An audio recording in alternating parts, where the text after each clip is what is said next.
2020 was the year this insane, rampant inflation started.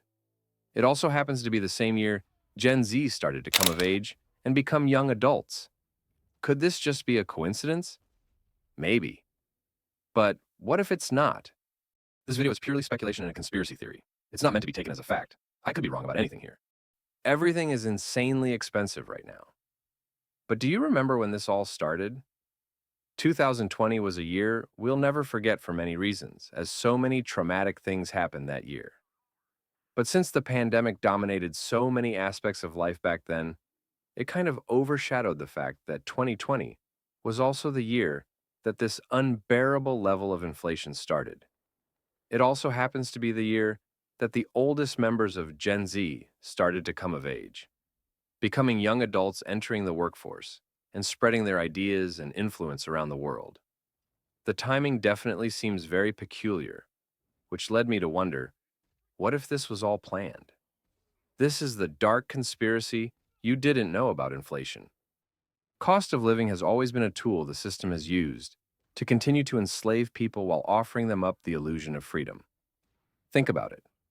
Instead of forcing you to work by literally enslaving you, they'll tell you that you technically have the freedom to choose not to work.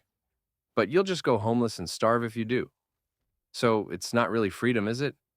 The method of coercion is the only thing that's changed. Rather than beating you with a whip, they just slowly starve you to death. It's, as they would call it, slavery with extra steps. So, what does this all have to do with Gen Z and the year 2020? Well, you see, Gen Z is perhaps the most adaptable generation ever. This is a result of the rapidly changing world they grew up in. They're also the first generation with the balls to openly admit that they don't want to work, especially not for this corrupt system. To be clear, this doesn't mean they're the first generation that actually doesn't want to work, because let's face it, no one ever really wanted to work. They're just the first generation that has the courage to publicly voice it loud and clear. They're also the first generation that sees that there is a path to freedom and life without a traditional job. They grew up in the digital age with social media, and they've seen that being an influencer or YouTuber is a legitimate career path now. A way you can live without having to work for a boss or company. As a result, over 50% of them want to be influencers of some sort. To be clear, this doesn't mean that everyone can or will make it. I know myself how hard it's been to start a YouTube channel. But whether or not you make it on social media, this has opened their minds to the possibility of a life where you don't have to work. The problem is, this is a direct threat to the system that is reliant on enslaving young people and forcing them to work. So how do you keep them in line as obedient slaves when they've started to see through your lies and illusions of freedom? Well, remember how we talked about cost of living being the modern-day method of keeping people enslaved? What if you just amplified the intensity of this modern-day slave whip to a fever pitch? That's exactly what they're doing now, isn't it? To understand the roots of this potential conspiracy, let's go back a bit to the year 2014. If you think inflation is bad now, there was a certain service that saw its cost increase by a whopping 522% between 2013 to 2014.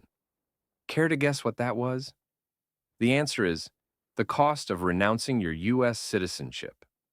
It always cost a reasonable fee of $450 before 2014. And suddenly overnight one day, the government decided to hike it all the way up to $2,350. Yes, an over 5x price hike in just one day. If you were wondering, yes, the reason I know this is because 2014 was the year I left America, and I was seriously considering doing this at the time. Recently, I read a comment on one of my videos that deeply disturbed me and even inspired the idea for this video itself. They recently made it more expensive to leave to prevent people from doing what you did. If this is indeed true, the dots are finally starting to connect as to why inflation got this rampant as soon as Gen Z came of age in 2020. Growing up as a millennial, there weren't many creative outlets you could even dream about outside of a traditional 9-to-5. Sure, you could dream of being a Hollywood actor or playing in the NBA or being a rapper, but no one really considered that a realistic dream, and so we all kind of just accepted, we'd have to get a job at some point. And as I mentioned before, Gen Z is the first generation where the majority, when surveyed, do not want to work a traditional 9 to 5.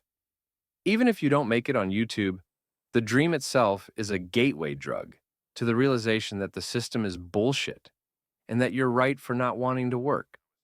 This has to have the establishment absolutely terrified, as they've been dependent on cheap youth labor and exploitation, essentially, since the beginning of human civilization. A lot of Zoomers were already adapting beautifully and finding ways to escape the system of modern slavery, whether that was by living with parents, job hopping, online remote work, or becoming influencers. So, how do you bring them back into your dehumanizing system of modern slavery? Well, one way to do it is to simply jack up the cost of living to unbearable levels. There was a comment on my last video that really caught my attention in a very disturbing way. UK guy here. A lot of employers won't even look at you unless you have your own transport, no matter where you live. Some even go as far as looking at your left hand, no wedding ring, kids or mortgage. No job, sorry. As someone who watches a lot of videos about North Korea, I knew exactly what was coming next. You might be wondering why an employer cares if you're married or have children.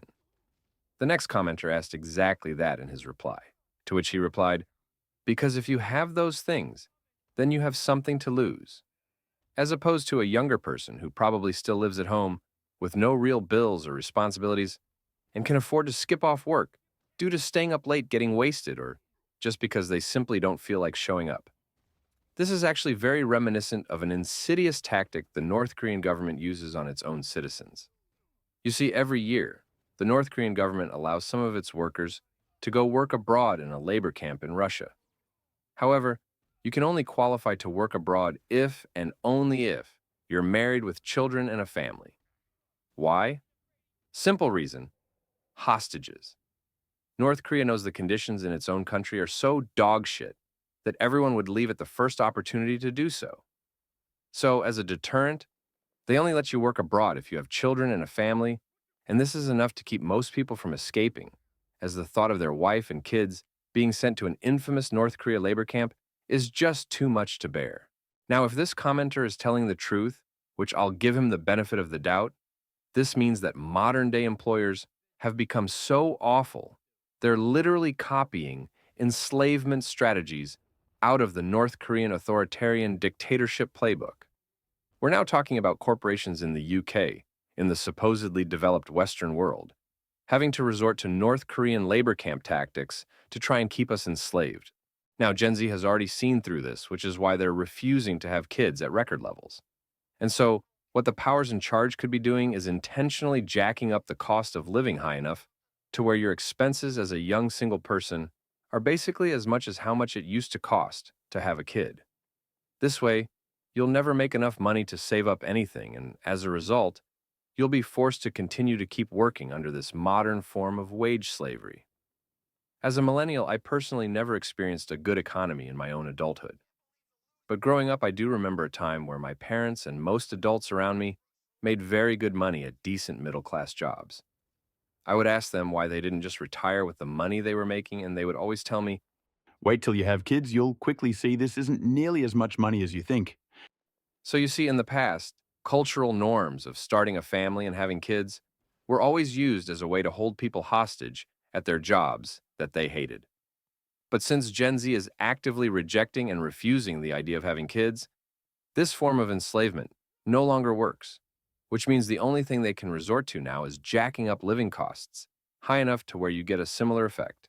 Now, it's important for me to reiterate one thing. In the beginning, I posted a disclaimer that all this is just speculation, and I could be wrong about all of this. Most of my videos are based on facts and analysis, but this one is just based on my own personal gut feelings and theories.